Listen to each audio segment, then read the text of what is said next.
welcome back to Toby Talks F1. We are heading to the Chinese Grand Prix this weekend, and this is going to be my race prediction for the whole weekend.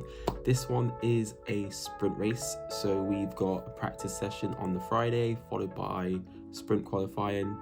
Then we've got the sprint race on Saturday, followed by qualifying. Then we've got the Grand Prix on Sunday. So the teams this weekend do not have much time to practice for every session.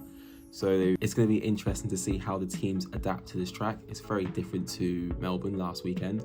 So I'm really interested to see how the cars go about the racetrack, because the demands of energy are going to be slightly different to Australia. Now, heading into this weekend, there's been a bit of controversy surrounding race starts. So most teams are pushing to have the race starts altered. Ferrari are deciding, nah, I don't really want to do that, to be honest. And it's very interesting because they have built their car around, obviously, the regulations, but with their power unit, they've got a small turbo. Now, I'm not entirely sure what impact that has, but as you've seen with their race starts, they're absolutely mega. So Ferrari aren't backing down in terms of having the rules altered to benefit the other teams.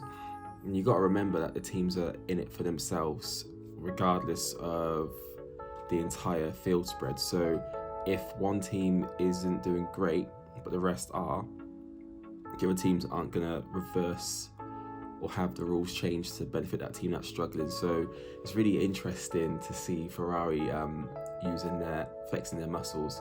And I'm all for it, to be honest, because they found a solution around the regulations.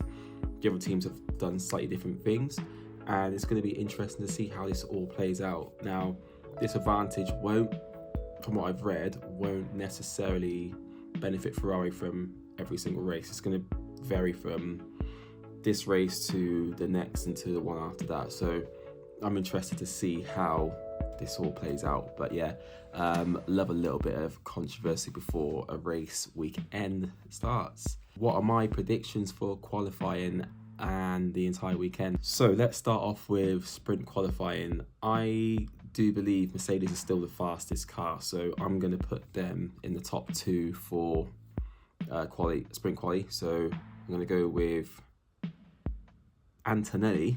Yep, you heard it. I'm going to go with Antonelli on sprint pole, followed by George Russell. And I'm also going to go with Lewis Hamilton in third position.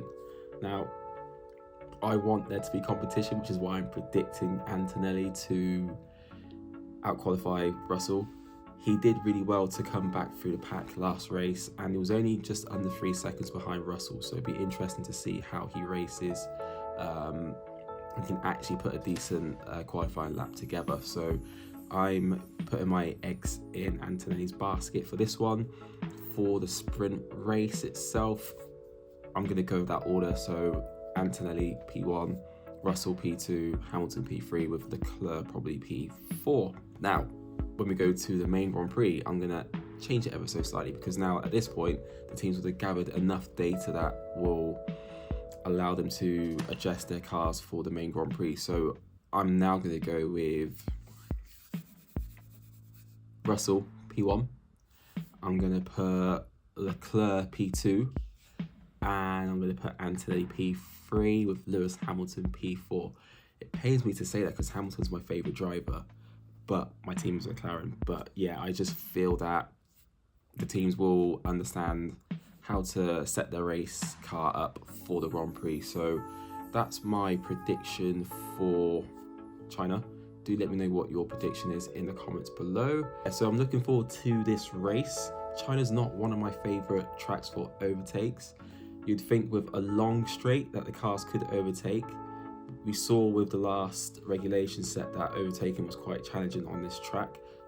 It might be slightly different because of this new regulation set. So I'm going to go into this race with an open mind and hoping that there's going to be some good overtakes, not only on the straight but also in other places around the lap. I like to drive this track on the game.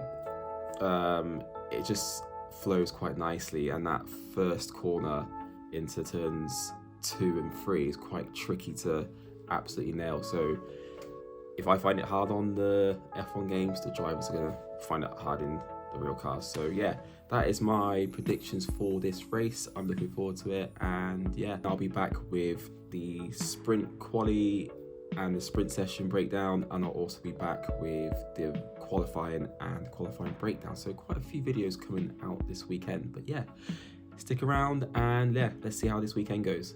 Take care, make sure you like, subscribe, put notifications on, and I'll see you in the next video.